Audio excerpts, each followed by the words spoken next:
Dave, we're in Coventry University today. Can you tell us a little bit about what we're doing here?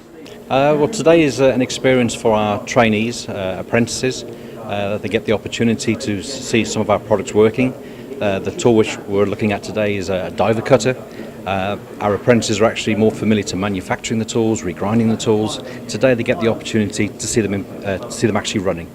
And we're going to see them running as well today. And Yes. We're going to be putting the cutting tools really to the test. Yeah, today we're going to be running the tool to its capacity, or within the capacity of the machine.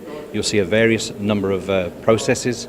But yeah, we're looking to run the tools to its full capacity. And when we talk about tools, what is the cutting tool that we're actually going to be using? The tool today is a diver cutter. It's relatively new. A few design features which make it a little bit special, particularly the coating, a very hard coating which enables us to run at high speeds because it can withstand the temperatures, high fluid spacing so we can pocket and slot mill at very high speeds and feeds.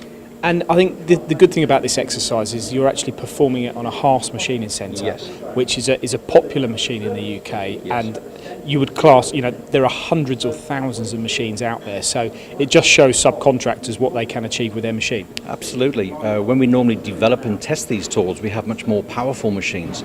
But in the workplace, we're dealing now with a machine which is more indicative of what our customers are using.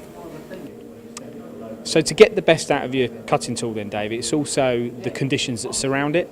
Yeah, exactly. To optimise the performance of the tool, we need stable conditions, not only in the machine, but also in the tool holding. So what we're going to try and demonstrate today are 3 different holders: a collet chuck, hydraulic chuck, and a high-performance chuck.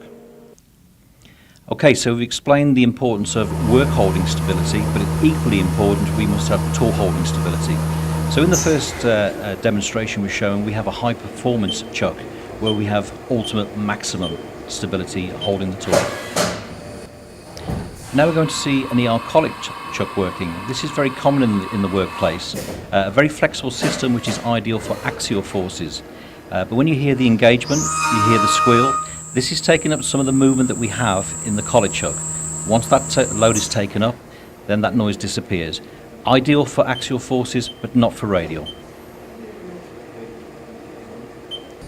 Okay, so now we want to demonstrate a hydraulic chuck, which is probably one of the most accurate holders that is available. Ideal for axial. This really demonstrates the point we're making here. This is a holder which is recommended for axial loading, for drilling, tapping, reaming, but not ideal for side loading. Here we see it again in slow motion. Because of the lack of stability in the holder, it doesn't allow us to take high loading on for side loads. So although it's one of the most expensive holders, it doesn't mean it's necessarily ideal for this sort of application.